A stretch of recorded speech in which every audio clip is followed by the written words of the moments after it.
Welcome to Black History Month here at the Toms River branch of the Ocean County Library. We are honored to have lifetime resident of Manitou Park, Karen Paden. Karen is a retired sergeant from our Ocean County jail system and has much to speak of because she's not only a lifetime resident, her father was also born in Manitou Park. So welcome. Thank you. So let's talk about Manitou Park, because it's strange to me when I drive home back to Bayville. Okay, I drive through South Toms River, and then I pass the street to get into Manitou Park, and then I keep driving through South Toms River. How did Manitou Park get divided, and when did it start, and why is it there? It was an attempt to isolate the black community, and Toms River didn't want it, so they gave it to Berkeley. Okay. So you would have gone to Central Regional? Yes, yes. No, so you had said Manitou Park was founded in the 20s. Mm-hmm. So how did people find Manitou Park to settle as a black community? Other people that they knew were there, and they would write down south and invite them to move up here. Okay. And Reverend So it ended up all families. Everyone that lived there was related. Okay. Okay. So we've got that. You're going to Central Regional. South Toms River itself was originally Toms River proper. Mm-hmm. Okay. So by creating Manitou Park, or by giving Manitou Park to Berkeley, so then you're in Berkeley schools. You're not voting for a Toms River school board member. You're not voting for a Toms River council member. You're voting for a Berkeley council member. Yes. And that this is in a time, so we're starting in the 1920s, this is in a time when the KKK was marching openly. I'm pointing to Washington Street, just outside the picture frame here, when the Ku Klux Klan, local Ku Klux Klan was marching openly. In Toms River. Okay. In Toms River. Did your parents ever talk about that? Yes. Yes. Anything you'd like to share? Well, a school was built specifically for black children to isolate them from the white children in Toms River and Berkeley, because neither system wanted black children in their schools. Okay, that's referred to as the one-room schoolhouse? The one-room schoolhouse, which yes. actually now has a couple more rooms. Yes. Did that run all the way through high school? It ran up to high school, and then once they reached high school age, they had to come to Toms River schools. Okay. So how long was the one-room schoolhouse teaching? Up until 1965, they actually were using it for school. Okay. So until the big push federally, Right. coming from President Johnson in the Civil Rights Act. It was used for school. Okay. So your father had gone to school there? Yes. Yes. I even have cousins that went to school there. Okay. And the teacher was local from the community as well? No, they were getting teachers from Monmouth County. Black teachers were coming. Okay. Because they always had black teachers for the black kids. Okay. That's very interesting, and it's taking me a minute in terms of our local history to get a sense of that. Okay, well let's stay with talking about school, because you had gone to Central Regional in the late 60s, early 70s. Yes. Before you graduated and went to school in Boston. Yes. Okay. So I know of some memories of the Central Regional School District from my spouse, who had attended there, and his friends. And a couple of months ago, one of his friends was telling me about a race riot that happened in Central Regional. I said, what? 1972. Okay. Now, what do you remember about what sparked?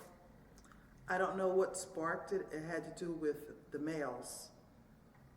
But we were ushered out of classrooms into a bus. Now, when you say we, that's every child. All black students. So, all the black students were ushered out of their classrooms. Okay, so was there an announcement made on the PA? No, people came to the classroom.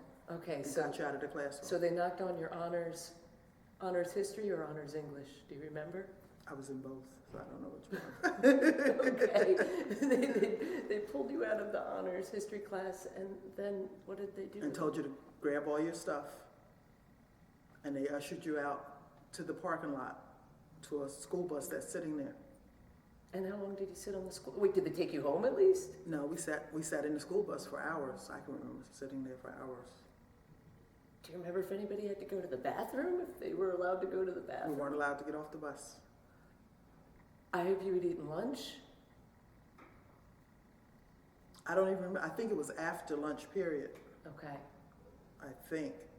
But I know after that the incident happened, there was a big uproar from the parents because parents were never notified of it going on. They were never notified that we were ushered out of classrooms, put on school buses. Okay, and then when the school day was ended, you just We got were off sent that home bus and sent got home. on your regular bus. So that was the administration's solution to To a problem. what was, a couple kids Right. fighting. A couple kids fighting, some kids were white, some kids were black. But whatever they were afraid it was going to turn into a race riot, and pulled every child of color Right, out of their out of study. their classes. And you lost half a day of education. Yes. Okay. Do you remember what it was like the next day in school or the next coming weeks? It was a tense situation for the rest of that year. For the rest of that year, it was tense. Because it's like you're always waiting for the second shoe to drop. Right. Did anybody talk about it with you as students? Yeah, they had meetings in the all-purpose rooms, and they tried to meet with the parents and to solve it, but I don't think it was ever really resolved. Right. Okay. Just ignore it. Okay. Let's go to some happy memories. That is a very strong piece of our history, which had very much interested me when I had heard about it, and I'm very grateful that you were there. And because a lot of things like that, they try to brush under the rug and ignore that it wasn't history. Right. Let's talk about some happy memories growing up in Manitou Park, or anything that your parents had to share with you, your father especially. Do you remember the swimming hole? Yes. Where was that? It's now the Paralines. Oh, That's where the Paralines are. okay. But as a child, that's where everybody used to go to swim. There was an older gentleman, Buck McLeod, who would teach you how to swim. Everybody that wanted to learn how to swim, he was always willing to teach you how to swim. So it was a good feeling. We were always, in Manitou Park, it was always a family atmosphere because everybody had some type of relationship with everybody else that lived there. Right. So, people around the corner usually were your cousins or cousins to your cousins. Right. So there was some type of relationship. So you could, you never lacked for anything. Because if somebody needed some sugar or something, you just go around the corner and get it. Go next door and get it. So, It's much different now. how would you say it's different? You don't even know the people that live next door to you now. Which I would say is par for our county, par for, normal, Yeah. normal for our country, and definitely something lost there. It is. So what I'm finding in these series of interviews about Manitou Park and South Toms River, how important the local churches were to that sense of community. So what church did you attend? Second Baptist. Okay. That's the church I grew up in. And you've recently been ordained? No, Or you're about to be? I'm giving my initial sermon Sunday. Okay, your initial sermon, yes. Sunday. Yes. At, No, I go to Macedonia and Lakewood now. okay. Any good memories of church growing up? Again, everybody was related. So you had that family atmosphere all the time. If you did something wrong, it wasn't like you thought you were going to get away with it because somebody knew you that was there and would tell you, straighten up. Right. which doesn't happen today. Doesn't happen today. Right. Let me look down. We've got this. We've got this. So, if you were talking to the young people today, which you are,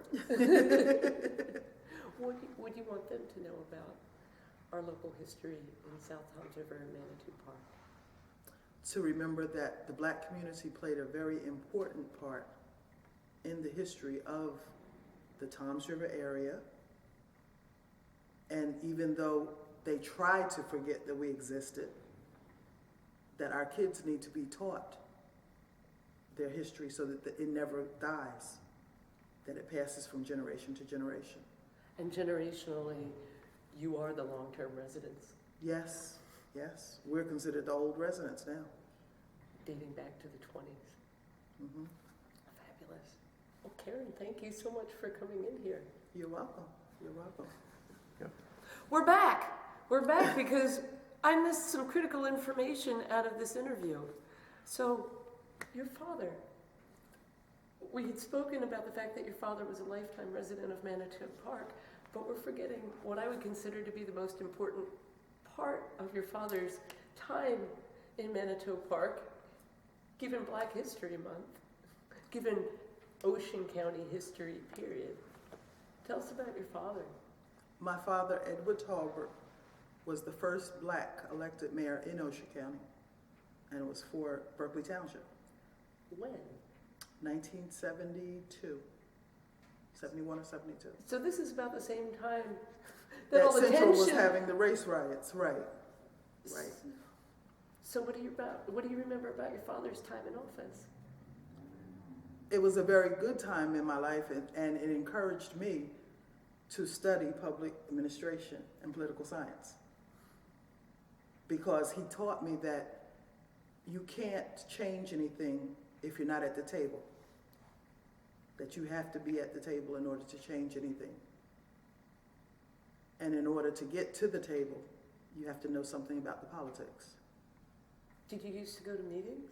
Yes. What were they Yes. Very interesting. And you could see the dynamics of politics in action, of things were decided outside the actual rooms. When they came into the room, it was a formal decision made, but things were actually decided in restaurants, in bars, other places. Golf course. Right. So then how So do you... if you don't make it to those places, you're never included into the dynamics of the workings. Right. Mm-hmm. So your father served from 72... Well, he actually was a councilman for a longer period. Okay. During that. Prior or after or Both. both? Both. Yeah. Okay. He was on the housing authority for like 20 years, 30 years. And then he went from the housing authority to council. Okay. So speaking of the housing authority or just houses, is I know the physical landscape of Manitou Park is significantly different. The swimming hole is no longer there, but there used to also be a row of businesses. The businesses were actually inside the houses. Okay. Inside the houses. Okay. So you had the barber shop, Yes. beauty Yes, parlor, Mr. Stewart, yes. Mrs. Stewart, his sister-in-law.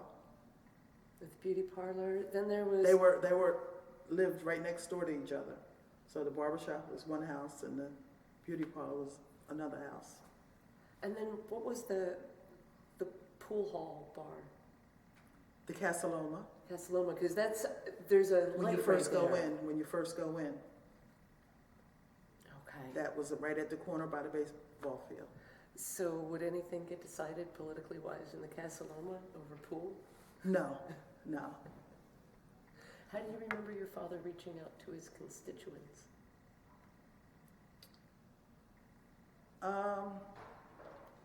At that time, we weren't broken up the way we are now with the wards and stuff. So it was more of, he knew the people down in Bayville area.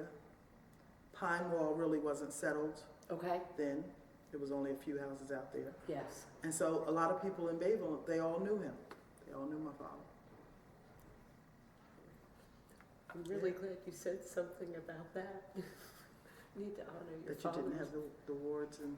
Yes, no, but just, you know. And that was even a better time to me, when we didn't have the wards, and because people were more apt to come out to Manitou to see what's going on, what needs to be taken care of. Right, Then because it was now- every council person's responsibility. Responsibility. Right. Mhm. Well, I'm so glad that we were able to honor the memory of your father. Thank you, thank you. Critical. So one of 3 people of color mentioned in Pauline Miller's book on Ocean County Yes, itself. yes. And he's the only one from Manitou, because the other one, other 2 was Clarence Brown from Lakewood, and what's her name? It was one female, black female, and she was the first minority graduate from Toms River South High School. And she's in there. That's great. Well, thank you, Karen Paden. You're welcome. If you forget it, realize that you forgot something you want to talk about, give me a call. We'll get you back on video. Oh, okay. Thank you. Give me a call.